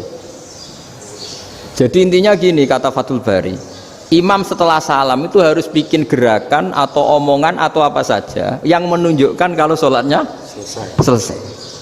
Di antara gerakan itu adalah beliau harus menghadap ke hadirin atau menghadap ke utara atau apa saja yang penting menunjukkan kalau sholat ini sudah selesai. Itu fikih. Jadi fikih itu cara menganalisis itu memang unik. Karena kalau Nabi tetap seperti itu, posisi pancet seperti itu, maka orang yang baru datang mengira Nabi masih sholat. Nah, pertanyaannya kalau mereka sudah takbir, malah sholatnya tidak sah. Kenapa tidak sah? Menggantungkan sholat atau mengikatkan sholatnya dengan orang yang sudah tidak sholat. Jadi menjadikan orang yang nggak sholat sebagai imamnya kan nggak boleh. Maka Nabi harus memaklumatkan dengan gerakan itu bahwa beliau sudah tidak sholat. Karena orang datang dari berbagai daerah. Jadi nganalisis fikih, fiqhul hadis namanya. Itu ulama itu mau tidak mau debat.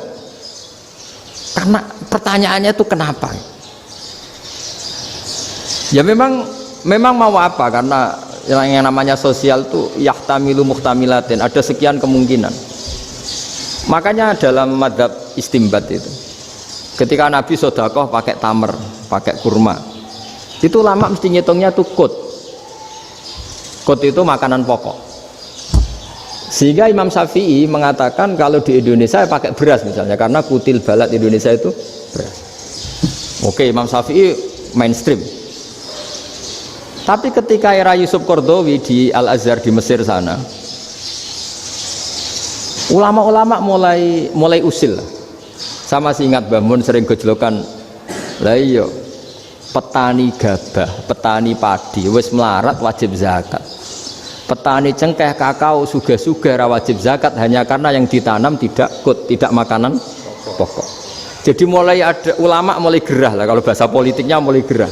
Yang petani miskin gara-gara yang ditanam padi wajib zakat. Yang orang-orang di sana misalnya di Sulawesi karena tanamannya kakao atau cengkeh tidak wajib zakat karena bentuknya tidak tidak makanan pokok. Geger kan di Al-Azhar geger. Akhirnya hampir semua ulama berpendapat ya sudah sekarang ketika Nabi menzakati makanan pokok itu jangan dihitung sebagai makanan pokok. Wa mimma akhrajna lakum minal ard. Apa saja, ma itu apa saja. Makanya kata Yusuf Qaradawi, ma itu apa saja. Makanya semua tanaman yang menghasilkan uang itu wajib zakat. Nah, masalahnya kitab-kitab Syafi'iyah itu sudah mamlu'ah, sudah penuh dengan penjelasan misalnya fala zakata fil khadrawat, maka enggak perlu zakat untuk kayak kangkung, semangka dan sebagainya. Nah, lalu kiai-kiai angkatan modern kayak Mbah Mun itu sering dapat masukan. Saya pernah dengar sendiri, Yai, saya ini punya sawah 1 hektar, tak tanamin padi, itu nggak pernah kaya saya. Sekarang tak tanamin kangkung malah saya kaya, karena tiap 3 hari panen tak kirim ke Jakarta. Itu orang Indramayu yang tanya. Jadi gak tanam padi gak pernah kaya, tanam kangkung kaya. Nah, karena dia orang soleh, kalau zakat boten. Mau diwajibkan zakat tidak makanan pokok, mau tidak wajib dia kaya. Semenjak itu perubahan di Indonesia ikut. Akhirnya ada zakat, pokoknya asal tanaman yang 1 nisab ya wajib zakat. Masih ada debat lagi. Ketika nanam ingin dipanen, itu dia petani apa pedagang? Karena nanti perdebatannya ikutnya zakat zuruk, zakat tanaman apa zakat pedagang. Kalau sampai nggak pernah debat berarti sebenarnya Anda tidak dosen Islam ini. Dosen nggak pernah diskusi fikih apa Islam. Karena saya berkali-kali punya tamu itu begini, Gus, saya ini pedagang melon, tapi dia penanam melon, jadi pedagang yang agak ingin badi banyak. Itu caranya gini Pak Rektor, saya misalnya pedagang melon, daripada saya kulak di pasar atau dari petani sudah mahal, nyewa tanah sekian hektar terus ditanami melon. Setelah berhasil, ini dia zakatnya tanaman apa zakat pedagang? Karena dia nanam itu mentalnya sudah pedagang. Padahal nanti zakatnya beda kan? Yang 1,2% yang satu rubul usur sama nisul usur sama usur, 1/10 sama 1/20. Kalau zakatnya zuruk kan 1/10 atau 1/20. Yang satu rubul usur, kira-kira 2,5. Saya ulang lagi ya. Jadi di era modern itu kita jadi bingung, pedagang tapi gayanya petani tapi hakikatnya. Jadi gampangannya gini ya, kalau saya pedagang beras, kok saya kaya raya, itu mendingan nyewa sekian hektar untuk ditanamin beras, padi ya, daripada tengkulak, daripada beli. Akhirnya perdebatannya ini zakatnya pakai apa? Misalnya tebu, misalnya petani tebu. Oh jelas kalau nanam tebu itu ingin dijual. Masa apa tiga es tebu berhektar-hektar? Lah kira-kira kalau menurut jenengan ini zakatnya zakat apa? Tijarah apa zakat tanaman? Mentalnya tijarah, mentalnya pedagang. Nah ini saya hanya mau cerita. Khilaf, kadang-kadang orang angen-angen. Khilaf itu nggak mungkin enggak. Ya sama seperti NU dan Muhammadiyah selalu khilaf awal Ramadan. Itu memang nggak bisa nggak khilaf. Misalnya begini, saya beri contoh ya. Karena kadang yang khilaf juga nggak pernah belajar. Lucu kan? Tak beri contoh ya. 2001 itu abad keberapa coba? Tahun 2001. Abad 21 abad 20? Abad 21. Jadi meskipun terpaut 1 tahun, padahal abad itu 100 tahun. Nah, pikirannya orang-orang Muhammadiyah seperti itu. Hilal kalau sudah melewati garis ufuk, meskipun setengah derajat atau 1 derajat itu sudah ikut bulan berikutnya, sehingga ya sudah meskipun sekian derajat sudah dianggap Ramadan. Nah pikirannya orang NU enggak, harus ru'yah bil fi'li. Itu sebetulnya lagi-lagi sebenarnya enggak masalah NU dan Muhammadiyah, itu di kitab-kitab ya seperti itu. Kita ini enggak biasa goblok ya, artinya kita yang keluarga kiai tahunya kunut mazhab Hanafi, enggak kunut mazhab Syafi'i, tapi tahu-tahu ini mazhab NU, ini itu aneh itu menurut kita ini anggap apa? Mana ada Muhammadiyah jadi mustahid, mana ada NU jadi mustahid. Jadi sebetulnya orang tahu semua lah kalau Abu Hanifah itu tidak kunut, Imam Syafi'i itu kunut. Imam Syafi'i pernah main di masjidnya Abu Hanifah ya tidak kunut, ditanya kenapa tidak kunut? Jenengan itu presiden kunut, tidak sanggup mati Abu Hanifah, dulu ya biasa aja. Sekarang geger, ya karena tidak punya kegiatan. Sebenarnya itu nggak masalah, mulai dulu biasa. Saya teruskan ya. Nah, Menurut mayoritas ulama nunggu ru'yah bil fi'li. Ru'yah bil fi'li itu gini, mata telanjang bisa melihat karena agama ini menggantungkan perintah itu sama melihat. Kalau kamu tidak melihat itu bagaimana kena hukum? Ibaratnya gini, Pak Rektor datang ke rumah saya tapi saya nggak tahu, kena nggak saya hukum harus menghormati? Dia datang nggak sembunyi-sembunyi, saya kena hukum harus menghormati ya kalau melihat, kalau enggak ya enggak. Tapi Pak Rektor tetap bilang, tapi saya hakikatnya datang, jadi saya datang itu. Itu kan ribet. Akhirnya ya sudah, itu nggak ada khilaf sampai mati, ada khilaf karena yang satu menggantungkan hukum itu digantungkan sama tahu. Kalau tidak tahu ya, misalnya baju saya ini hakikatnya ada najis, pas sholat saya tidak tahu, sholat saya sah apa enggak? Sah, karena hakikatnya ya memang saya tidak tahu, tapi hakikatnya ada najis apa enggak? Ada. Ya sudah, itu sama-sama masuk akal. Ada lagi khilaf yang mau senam otak. Fasyamu salasati ayamin fil haji wa sab'atin idza raja'tum. Singkat cerita ada satu pelanggaran haji yang kata Allah kafarohnya itu puasa 3 hari sama 7 ketika kamu pulang, idza raja'tum, ketika kamu pulang. Dalam mazhab Syafi'i yang namanya pulang itu yang haji sudah sampai rumah. Di mana-mana pulang itu ya sampai rumah. Dalam mazhab Abu Hanifah enggak, ketika orang sudah balik kanan dari Arab Saudi, dari Mekah, ya namanya sudah pulang. Misalnya gini, ini Pak Rektor pamit saya, Pak Haris. Gus, Pak Haris mana? Ya sudah pulang kata saya, padahal sampai pandangan sampai depan. Tapi bagi keluarganya belum pulang. Lah lalu idza raja'tum ketika pulang itu bahasanya siapa? Bahasa istrinya apa bahasa yang ditamoni? Kamu ditamoni orang, terus tamunya mana? Sudah pulang. Tapi tanyakan istrinya, belum pulang. Jadi khilaf-khilaf gini kok jadi geger itu kan goblok banget maksud saya itu. Jadi biasa, gitu itu biasa. Jadi ya karena memang ini bukan masalah akidah, ini masalah furu'iyah, masalah fikih itu masalah furu'iyah. Mau tidak mau harus beda. Misalnya di sholat juga gitu. Wa ayyuku udin ko adal musolli sokat sholatu. Duduk dengan gaya apapun itu sholatnya sah. Sehingga sampean kalau haji atau umroh, orang Arab itu jenenge duduk enak-enak awak di kursi. Duduk sopan ya hanya orang Indonesia loh. Kalau sholat tuh masih duduk ala orang tahiyat. Kalau sampean di Mekah, duduknya pakai apa coba? Kursi ya? Oh enak sholat duduk. Karena memang takbirnya di fikih dengan duduk gaya apa saja sah. Makanya sengenak awak duduk di kursi. Ribet kan? Mau tidak disahkan itu namanya duduk. Mau disahkan masa iya sowan Allah kok duduk santai-santai gitu. Tapi mau apa? Ini fikih. Biasa orang lagi ini fikih. Fikih itu ya sudah, ini fikih. Makanya kalau ulama berdebat, misalnya Abu Hanifah berpendapat sholat itu wajib baca Fatihah apa asal Quran. Dalam mainstreamnya ya Fatihah karena la sholata liman lam yaqra bi Fatihatil kitab. Tapi cara Abu Hanifah enggak. Faqra'u ma tayassara minal Qur'an, bacalah apa saja yang mudah bagi kamu, asal itu Quran. Sementing gak gending Jawa, gak nyanyi lah gitu. Ya sudah, mau apa coba? Jadi ya susah memang kalau fikih itu ya sudah seperti itu. Ada lagi yang masih ekstrim misalnya. Yang namanya menyembelih hewan itu gimana coba? Dari hidup ke mati, apa pasti mati disembelih? Cara mazhab Imam Syafi'i yang namanya menyembelih itu penyembelian harus menjadi sebab kematian. Itu yang sah. Seorang lagi penyembelian menjadi sebab kematian yang syar'i.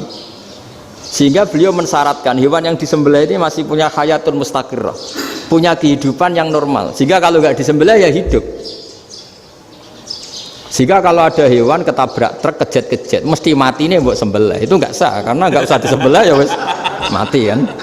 Karena ini hanya nunggu koordinasi Israel kan, dia kejet-kejet itu kan prosedur itu. Tapi tidak disembelih pun mati. Tapi cara mazhab Malik enggak. Pokoknya anggere jek duwe nyawa jenenge kewan urip. Dengan kamu sembelih berarti matine mergo mbok sembelih.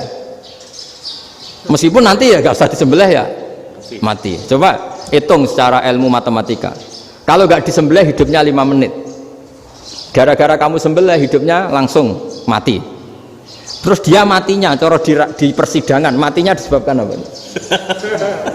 Disebabkan disembelih apa kecelakaan?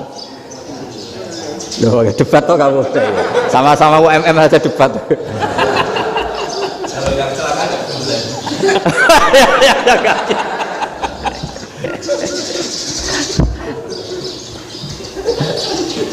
Lalu saya pernah misalnya ngalami nyata itu, saya jalan-jalan sama anak saya pakai motor, sampai di jalan raya gitu ada ayam jago ketabrak mobil, kejet. Orangnya tanya, Gus ini halal tau ora? Wis kanggo kon halal lah. Suatu saat dia nggak terima kan, tanya, kenapa Gus? Ya nak kiai ra pantes, masuk kewan mesti mati nih tak sembelih, nak kiai pantes kata. Karena aku tahu kamu tuh gak kiai, mesti motifnya itu mergo jago, jajal cilik gak mau tak kokno. Ada kan ayam itu bayi kan gak ditanyakan, kejet mati rak lah, wong cilik wae. Tapi masalahnya ini kan jago, eman itu. Tapi secara fikih pertanyaannya tadi, hewan yang sudah tidak punya hayatun mustaqirrah, dia hanya punya al hayat al ittiroriyah, dia punya harokah ittiroriyah, dia mati kejet memang prosedur mati harus seperti itu. Mbok kecelakaan kayak apa, kalau mati kan kejet dulu. Nah ketika kejet ini pertanyaannya ini kan hidup apa mati namanya? Enggak, namanya hidup apa mati? Pas kejet itu hidup. Cara Imam Malik itu hidup. Ya sudah, kalau hidup disembelih ya halal. Karena misalnya nanti kalau nggak disembelih matinya kan 2 menit lagi, gara-gara disembelih mati sekarang. Tetap penyebab kematian itu nyembelih. Penyembelian ini sebab kematian. Tapi kalau Imam Syafi'i enggak, cara berpikir wes nemen, paling roh besok kaget langsung mati. Kalau gitu berarti kamu nyembelih barang mati. Jadi fikih itu kadang unik. Makanya ketika ngitung fikih itu unik ya. Orang keluar mani wajib apa? Mandi kan. Terus Imam Syafi'i ditanya, kenapa kalau orang lahir kelahiran juga harus mandi? Namanya nifas. Fa innal walada waliyun munakidun. Ya, anak ya mani yang menggumpal. Bedanya apa anak dengan mani itu? Jadi fikih itu kadang lucu, di rumah-rumah tenan juga lucu. Keluar mani wajib mandi. Berarti kalau keluar anak ya wajib mandi, karena hakikatnya anak adalah mani yang mengkristal. Terus usia sudah di dosen macam-macam itu kan hakikatnya mani. Itu fikih. Nah terus ditanya, kenapa kalau lahir langsung mati tidak wajib disolati? Ya jawabannya Mas Syafi'i lucu. Di mana-mana sholat itu nyolati mayit. Yang namanya mayit itu pernah hidup terus mati. Kalau itu ndak mayit ya sudah. Jadi kadang, nah iya kan disebut sholat mayit. Yang namanya mayit itu apa? Pernah hidup. Nah ini kan ndak pernah hidup. Maka ya sudah seperti itu. Jadi nggak khilaf itu ndak mungkin. Nah kalau qit'atul lahmin, kalau hanya potongan daging, mungkin wah itu tidak manusia karena qit'atul lahmin. Sekarang pertanyaannya, kalau sudah berbentuk manusia meskipun tidak pernah hidup, nah ini mulai perdebatan karena melihat tidak pernah hidup itu nggak memenuhi syarat, tapi melihat ini sudah suratu adamiyin, bentuknya sudah. Nah kira-kira gitu perdebatan fikih. Makanya dulu awal mula zaman sahabat itu sudah debat. Masyhur kan, Nabi ada kontingen ke Bani Quraidah. Ya kalau kira-kira saya minta Pak Rektor kamu jangan, kalau ke Malang jangan sholat asar kecuali sampai Tuban. Sebelum Tuban ternyata matahari mau tenggelam. Terus Pak Rektor milih, wah sudah sholat di Bulu. Padahal belum Tuban. Padahal saya bilang jangan sholat asar kecuali di Tuban. Yang Pak Haris enggak, tetap sholat di Tuban meskipun matahari sudah tenggelam. Karena Nabi menyebut Tuban. Singkat cerita, zaman itu kan Bani Quraidah. La tusolliyanal asra illa fi Bani Quraidah. Kalian semua jangan sholat asar kecuali sampai Bani Quraidah. Ternyata di tengah perjalanan matahari sudah mau tenggelam, kira-kira kurang 2 menit atau 3 menit. Sahabat-sahabat, sudahlah kita sholat asar di sini. Kalau sampai sana pasti sudah tenggelam. Separuh sholat. Yang separuh enggak, kata Nabi harus di Bani Quraidah. Ya sudah nunggu di Bani Quraidah meskipun matahari sudah tenggelam. Singkat cerita, 2 kelompok ini matur, ya Rasulullah kita ngalami ini perdebatan gini-gini. Di semua riwayat, di hadis-hadis sahih disebut falam yu'annif wahidan minhuma. Nabi tidak menyalahkan salah satunya atau nggak menyalahkan dua-duanya. Itu bahasa Indonesia juga ribet, yang benar gimana itu? Nggak menyalahkan salah satunya, apa nggak menyalahkan dua-duanya? Gimana bahasa benernya? Salah satunya. Salah satunya itu dua-duanya? Ya. Enggak, kalau bahasa Indonesia tidak menyalahkan Kedua-duanya. Kedua-duanya apa salah satunya yang benar? Kedua-duanya. Kedua-duanya. Bahasa Indonesia itu ya kadang ruwet ya. Orang pinter kayak Pak Habibie itu namanya ya orang luar biasa. Nanti sekolahnya orang-orang idiot itu ya sekolahan luar biasa. Orang pinter banget bahasa Indonesianya ya luar biasa. Kalau sekolah untuk orang-orang yang idiot juga luar biasa. Jadi kalau dipuji luar biasa itu gak jelas ini luar biasa ya. Gak jelas kadang bahasa kita ini kadang ya gak jelas. Nah itu gak menyalahkan dua-duanya apa salah satunya? Keduanya. Tidak menyalahkan kedua-duanya. Misalnya dibahasakan gak menyalahkan salah satunya, benar apa salah? Benar. Benar, ya sudah benar semua. Jadi itu bukti bahwa ijtihad itu boleh. Saya ulang lagi, bukti bahwa ijtihad itu boleh. Padahal ini jelas, yang satu harus sholat asar, padahal matahari sudah tenggelam. Makanya diantara fikih unik itu begini. Saya ulang lagi fikih unik. Saya menyaksikan betul ketika ada orang tanya Mbah Mun saya ini Kopassus. Kadang latihan itu sampai waktu zuhur habis. Saya harus bagaimana? Jawabnya Mbah Mun itu unik. Sementing ojo ngosor sholat. Engkau yojo niat jamak, atok kodok katanya. Singkat cerita terus orang ini diskusi sama saya karena ini ya alim pernah mondok. Kenapa kosor tidak boleh? Karena kosor itu ekstrim, merubah bentuk sholat dari 4 menjadi 2. Maka alasannya harus jelas. Harus jelas itu orang yang latihan di Kopassus itu kan dia sudah berasrama di situ. Berarti dia sudah tidak musafir karena asramanya di situ, sudah mukim. Kalau dia kosor itu merubah bentuk sholat dari 4 menjadi 2. Merubah itu ekstrim. Tapi kalau dia qadha itu hanya mengakhirkan sholat dari waktunya. Kira-kira kalau kamu jadi malaikat ekstrim mana? Merubah sama menunda? Ekstrim merubah kan? Karena 4 menjadi 2. Terus ojo jamak takdim tapi jamak takhir. Itu juga penting. Bagi pengkaji fikih itu penting. Kalau jamak takhir itu salah-salah sidik ora pati popo. Kenapa? Kan mirip duhur kodok. Kalau jamak takhir kan, tapi kalau jamak takdim asar kok di waktu duhur. Ekstrim mana? Perubahan takhir sama takdim itu ekstrim mana? Ekstrim takdim karena melakukan sesuatu belum waktunya. Belum waktunya. Jadi itu memang ya memang tadi kajian-kajian fikih itu memang unik. Karena bagi ahlinya, saya ulang lagi tapi ini saya ulang lagi bagi ahlinya. Makanya ketika Nabi menjamak sholat ketika nusuk, ketika haji itu kata Imam Syafi'i lis safar. Karena Nabi pergi jauh karena rumahnya Madinah. Tapi resikonya fatwa itu adalah orang Mekah nggak boleh jamak karena kawasannya nggak sampai 90 kilo lah kalau sekarang mungkin.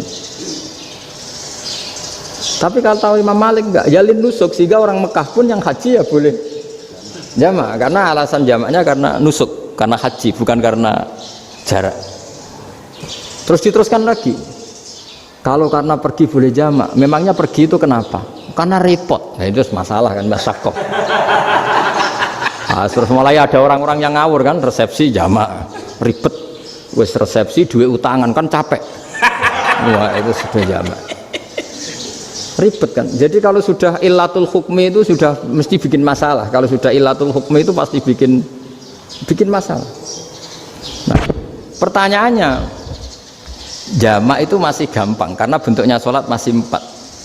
Yang ekstrim kalau qasar karena bentuk sholat 4 menjadi 2. Maka kata Mbah Mun pesennya nak kue ra mesti bener jika alasan itu tidak mesti benarnya. Pokoknya sementing tidak qasar katanya. Juga tidak jamak takdim karena qasar ini kan merubah bentuk sholat kan ekstrim. Jamak takdim juga ekstrim karena mendahulukan sholat sebelum waktunya. Kalau jamak takhir kan biasa, kalaupun salah kan mirip kodok. Ya mirip kodok biasa kan. Nah ini saya cerita, jadi fikih itu bagi ahlinya itu memang punya konsekuensi yang seperti itu. Makanya pertanyaannya misalnya bagaimana hukumnya penyembelihan lewat mesin? Ya ribet kan. Bagaimana nyembelih dari apa ini? Belakang. Saya baca di kitab-kitab nyembelih dari belakang itu ya hukumnya tetap boleh asal apa itu hulkum dan mari itu terpotong. Tapi pertanyaannya, jangan-jangan ayamnya sudah kaget dulu karena uratnya ini. Makanya perlu ditanya ahli medis, setelah uratnya tercabut ini jangan-jangan sudah berstatus mati. Kan potensi ketika dipotong dari sini, potensi sudah berstatus mati. Makanya, nah kalau misalnya menyembelih dengan dibaca, plak gitu langsung mati gimana? Itu tetap ada dokhtoh, kalau dalam bahasa fikih dokhtoh. Dia terkaget, begitu, ada dokhtoh karena nggak bisa bernafas terus mati. Berarti kelangsungannya bangkai. Jadi orang yang pengkaji fikih itu ya seperti itu, memang itu yang ditekuni. Tapi kita sebagai orang awam ya tadi. Nak sing kecelakaan iku wedhus ta ayam jago ngeman, tapi nak pitik cilik ikhlas.